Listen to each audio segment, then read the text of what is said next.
अस्सलाम वालेकुम। आज हमारा दूसरा क्लास है। आज land reforms with special reference to big land state abolition act 1950 आज हमारा सिलेबस में है। तो आज हम लैंड रिफॉर्म मूवमेंट जो कश्मीर में हुआ शेख अब्दुल्ला के पॉपुलर गवर्नमेंट के टाइम में, उस चीज़ के ऊपर डिस्कस करता है।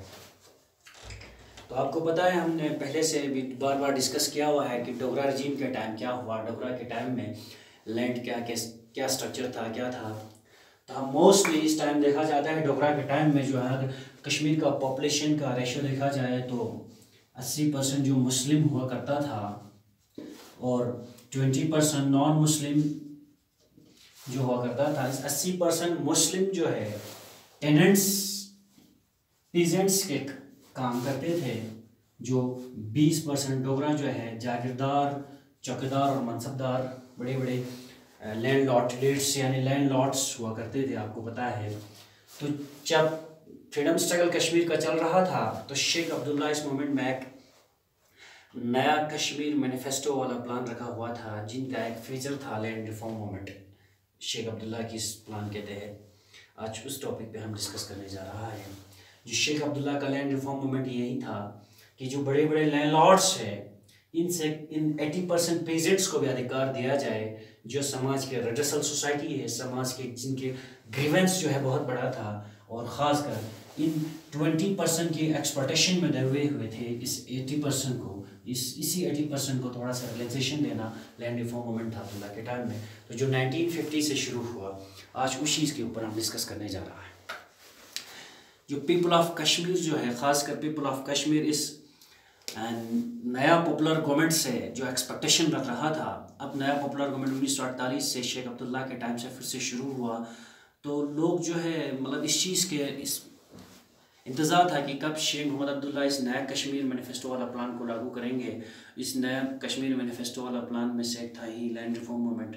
तो शेख अब्दुल्ला ने 1950 में इस चीज़ के बारे में जिक्र करना शुरू किया और 1950 में ही इंट्रोड्यूस किया। इस जम्मू कश्मीर के गवर्नमेंट ने, शेख अब्दुल्ला के गवर्नमेंट ने जो है नया लैंड रिफॉर्म मूवमेंट इंट्रोड्यूस किया गया, जिसमें ख़ासकर इस ये लैंड रिफॉर्म मूवमेंट एक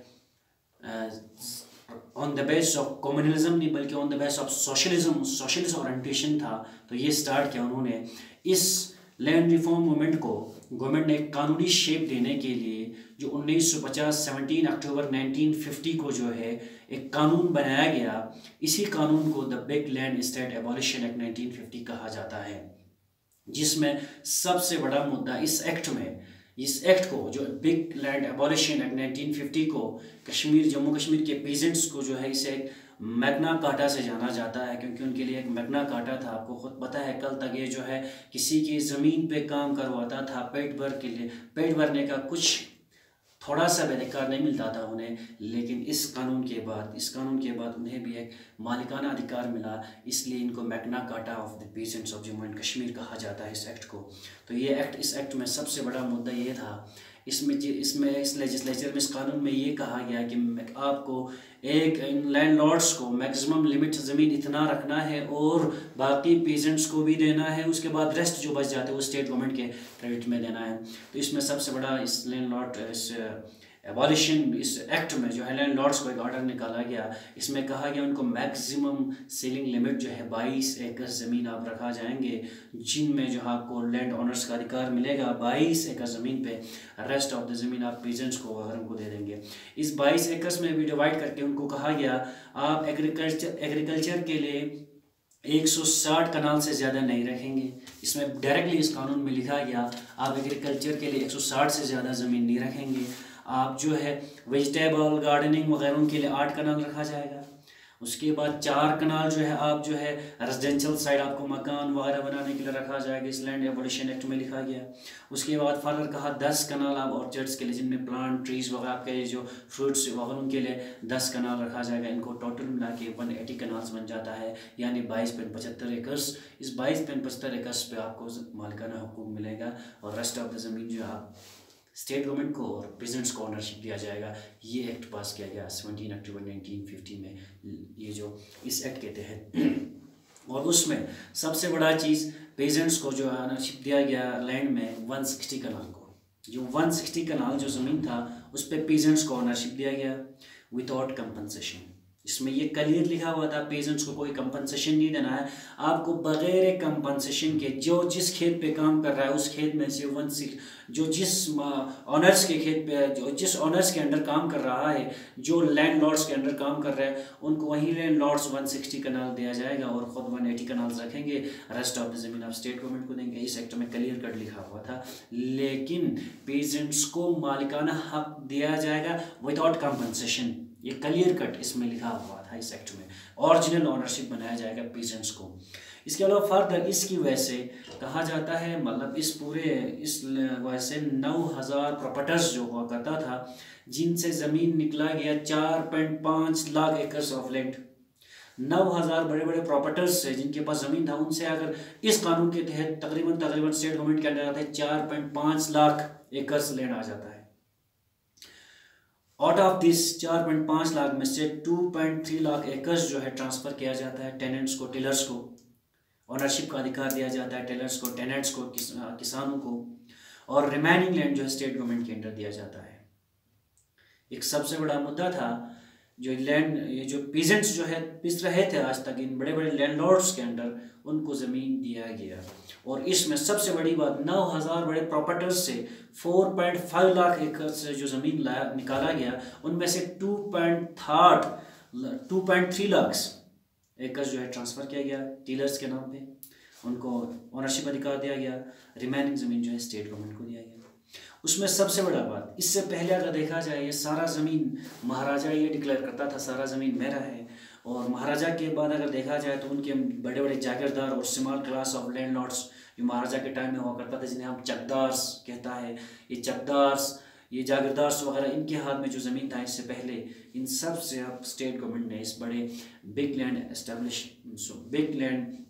स्टेट एबॉलिशन एक्ट के तहत जो है इसको पीजेंट्स तक, टीलर्स को भी मालिकाना हुकूक देना शुरू किया। लेकिन अब मालिकाना हुकूक पीजेंट्स तक देना शुरू हुआ तो सबसे बड़ा चैलेंज यहाँ पे तब आया जब यहाँ पे सबसे बड़ा मुद्दा आया था, ये जो 20% लैंडलॉर्ड्स था ये एंजॉय कर रहा था, इनसे ज़मीन निकाला गया। इससे ये जो नॉन मुस्लिम हुआ करता था इनसे ज़मीन निकाल के आप मिला इसको, तो यहाँ एक बड़ा ब्लेम आया। शेख मोहम्मद अब्दुल्ला ने जो है लैंड रिफॉर्म मूवमेंट जो है कम्युनल बेसिस पे किया है, ये एक बड़ा चैलेंज हुआ उस टाइम। तो शेख मोहम्मद अब्दुल्ला खुद लिखता है और कहता है कि हमने ये जो मूवमेंट जो है सोशलिस्ट ओरिएंटेशन पे किया। आपको खुद पता है शेख अब्दुल्ला का आइडियोलॉजी जो है बजाज और अब्दुल्ला का आइडियोलॉजी तो सोशलिज्म था। दैट्स वाई कि आपको पता है इंडिया पाकिस्तान से टाइम ज्वाइन करते समय अब्दुल्ला का आइडियोलॉजी क्या था, 1947 में आप खुद जानते होंगे, सोशलिस्ट था। तो अब्दुल्ला कहता है कि मैंने जो लैंड रिफॉर्म किया ना कि कम्युनल बेसिस पे किया, बल्कि मैंने इसको सोशलिस्ट ओरिएंटेशन पे किया। बट फॉर्चुनेट और अनफॉर्चुनेट सारा ज़मीन इनके पास था और ये समाज का रेडिसल सोसाइटी ग्रीवेंस और समाज का जो डिप्रीव्ड सेक्शन ऑफ द सोसाइटी 80% में आ रहा था। क्योंकि डोगरा ने जो ही डोगरा राज स्टार्ट हुआ था, डोगरा ने सारा ज़मीन से इनसे छीन के इनको 20% को बड़ा मनसबदार और जागीरदार बना के रखा हुआ था। अब नेचुरल सी बात है 1950 के इस एक्ट में जो है बड़े बड़े लैंडलॉर्ड्स तो यही लोग थे, तो इन्हीं से उठा के अब इनको देना था। दिस इज इसको कम्युनल नहीं, ये सोशलिस्ट ओरिएंटेशन पे, लेकिन अनफॉर्चुनेटली यहाँ डिप्रीव्ड सेक्शन ऑफ द सोसाइटी मुस्लिम था, यहाँ से उठा के इसको देना, ये तो सोशलिस्ट ओरिएंटेशन था शेख के हिसाब से, बट इसको ऐसे कम्युनल नाम भी दिया गया उस वक्त। यहाँ पे जो ये 20% के जो प्रॉपर्टीज क्लेम करने वाला था उन्होंने इसको कम्युनल नाम दिया। तो शेख अब्दुल्ला कहता है, शेख अब्दुल्ला खुद बोलता है कि मैंने इसको सोशलिस्ट ओरिएंटेशन से किया, ना कि कम्युनल बेसिस पे किया। लेकिन फॉर्चुनेट अनफॉर्चुनेट बेनिफिट मिला तो 80% को यानी मुस्लिम कम्युनिटी को मिला। अब यही समाज का रेडिसल सोसाइटी था, इसमें शेख अब्दुल्ला क्या कर सकता है, क्योंकि ये तो सोशलिस्ट ओरिएंटेशन पे था। अगर हाँ इस 80% में सिर्फ 80% मुस्लिम को नहीं मिला, इसमें lower section of the society Hindu का भी था, उनको भी मिला बराबर अधिकार।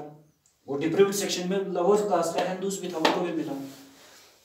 तो ये एक बड़ा सा चैलेंज था जो 1950 का एक्ट में ये पास जो हुआ, जो big land state abolition act 1950 में। उसके अलावा फर्दर देखा जाए हिस्टोरियन मोहम्मद यूसुफ कहता है कि जो स्वीपिंग लैंड रिफॉर्म मूवमेंट जो हुआ, एक्ट हुआ, जो 13 जुलाई 1950 को जो इंट्रोड्यूस किया गया एक्ट, कहता है इसने कश्मीर के सोसाइटी के कम्प्लेक्सिटी को चेंज किया। नेचुरल सी बात है, कम्प्लेक्सिटी को चेंज किया गया कैसे? मोहम्मद यूसुफ लिखता है हिस्टोरियन कि कम्प्लेक्सिटी कैसा था। आज कश्मीर की सोसाइटी में एक जो ग्रुप जो है गरीब से गरीब था, जिनको मालिकाना अधिकार नहीं था। कुछ सोसाइटी पूरे कश्मीर के ऊपर जागीरदार मनसबदार बन के था, बड़े बड़े जागीरदार, बड़े बड़े लैंडलॉर्ड्स बन के था, बड़े बड़े स्टेट थे। तो जब इनसे उठा के इनको भी दिया, इनको भी बराबर जमीन का अधिकार मिला, तो कंप्लेक्सिटी चेंज हुआ।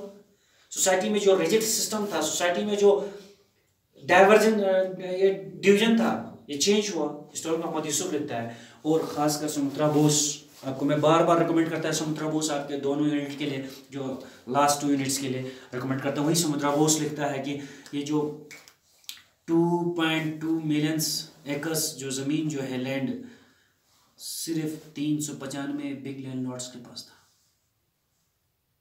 इतना बड़ा एक्सप्लॉयटेशन हो रहा था। 2.2 मिलियन एकड़ लैंड जो है, 395 बिग लैंड लॉर्ड्स, और उनके बीच में इंटरमीडियरीज जो है 2347 इंटरमीडियरीज था लैंड लॉर्ड्स का। बीच में जो इंटरमीडियरीज था, इन दोनों के बीच में जो चैनल बन के था, वो जमीन यही 395 लैंड लॉर्ड्स 2.2 एकड़ जमीन को मिलियंस एकड़ जमीन को जो है रेंट पे देता था पीजेंट्स को। जो पीजेंट्स को रेंट पे देता था, उन पीजेंट्स को सुमित्रा बोस लिखते, वो भी किस हिसाब से, मेडिवल कंडीशन की रेंट पे। आपको पता है मेडिवल कंडीशन में क्या था, बहुत बड़ा मसला था मेडिवल कंडीशन में लैंड लॉर्ड्स का। ये जो पीजेंट्स की बहुत बुरी हाल करके रखा करता था इनका, क्या इसी मेडिवल, सुमित्रा बोस लगता है इसी मेडिवल कंडीशन में जो है इनको रखा गया था, इतने ज़मीन इस रेंट पे दिया जाता था। अब 1950 से 1952 के बीच में तकरीबन 70 लाख लैंडलेस पीजेंट जो है, मोस्टली मुस्लिम मेजॉरिटी था, 70 lakh landless peasants Kashmir division से, और 2,50,000 जम्मू डिवीजन से पीजेंट्स जिनको मालिकाना हक मिला। 70 लाख आपके कश्मीर डिवीजन से, 2,50,000 आपके जम्मू डिवीजन से इनको मालिकाना हक मिला, जो मोस्टली मुस्लिम था, जो समाज के डिप्रीव्ड सेक्शन ऑफ द सोसाइटी था, जिनका कंडीशन बहुत बुरा था। खासकर जम्मू रीजन के लवर कास्ट हिंदूस हुआ करता था, जिनका बहुत बुरा कंडीशन था, उनको इस 1950 के तहत एक्ट मिला। इसीलिए इन पीजेंट्स के लिए तो एक मैग्ना कार्टा भी था। फर्दर कहा जाए, जो लैंड रिफॉर्म मूवमेंट जो है, इसमें सबसे बड़ा मुद्दा, जब जूं ही ये लैंड रिफॉर्म शेख अब्दुल्ला ने किया, जो 2-2.5 लाख हिंदूस को जब ये अधिकार मिला, 70 लाख मुस्लिम्स या पंडित्स वगैरह को कश्मीर में जो अधिकार मिला गया, उस अधिकार, उन जो ज़मीन का मालिकाना हक मिलने के बाद इनके फैमिलीज शेख अब्दुल्ला को मसीहा समझते थे, उनको मसीहा कहते थे शेख अब्दुल्ला को, क्योंकि इनको कल तक एक्सप्लॉयटेशन में रखा हुआ था, आज उनको अपने आप मालिक बनना शुरू हुआ ज़मीन का, तो शेख अब्दुल्ला को लोग मसीहा समझते थे। ये था जम्मू कश्मीर के 1950 विद स्पेशल रेफरेंस। तो हम 1950 के एक्ट में थोड़ा सा ज़्यादा फोकस कर रहे हैं।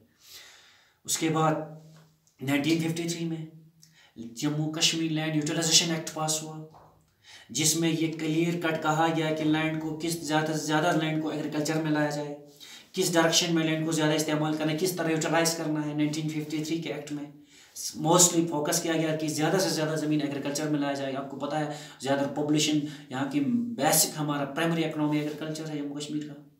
तो उसके बाद 1954 में जम्मू एंड कश्मीर कहचराई एक्ट पास हुआ। इस कहचराई एक्ट में भी रेगुलेशन किया गया। उसके बाद 1956 में चौकीदारी एक्ट पास किया गया, जिसमें कहा गया टाउन लेवल पे, विलेज लेवल पे ज़मीन का एक चौकीदार बनाया जाए, जो देखा जाए ज़मीन का क्या क्या इस्तेमाल होता है, क्या होता है, कैसे है, क्या, इन चीज़ों को लेके बड़ा रेगुलेशन किया गया।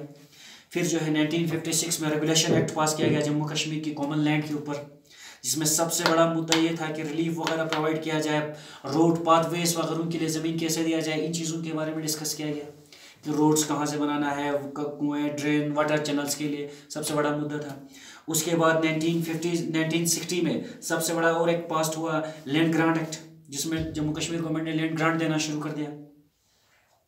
उसके बाद लंबरदारी एक्ट 1972 में पास हुआ, जिसमें नंबरदार को ज़मीन का जो है जैसे जैसे ज़मीन विलेज लेवल पे हो या डिस्ट्रिक्ट लेवल पे, उन सब का रिकॉर्ड बना के नंबरदार के हवाले करना है, उसको वो बेटर यूज़ के लिए, बेटर यूटिलाइजेशन के लिए प्रोवाइड करेंगे। गवर्नमेंट ने ये चीज़ पब्लिक डिमांड के हिसाब से इस्तेमाल करना है, तो नंबरदार के पास अधिकार दिया गया कि आप पब्लिक डिमांड के हिसाब से स्टेट लैंड को अधिकार किया इस्तेमाल किया जा सकता है। उसके बाद आपको पता है J&K एग्रीगेशन रिफॉर्म एक्ट 1976 पास हुआ, जिसमें क्लियर कट कहा गया कि जो बेटर यूटिलाइजेशन के लिए जितने भी ज़मीन हो वो प्रोवाइड किया जाए गाँव, जैसे आज एक विलेज लेवल पे जो उनका जो स्टेट लैंड हुआ करता है उनको कैसे इस्तेमाल करना है खालिस्तानी सरकार को। उसके बाद सबसे 2001 में जो एक्ट पास हुआ, रोशनी एक्ट से ही पता चलता है ये एक्ट किसके लिए इस्तेमाल कर रहा है।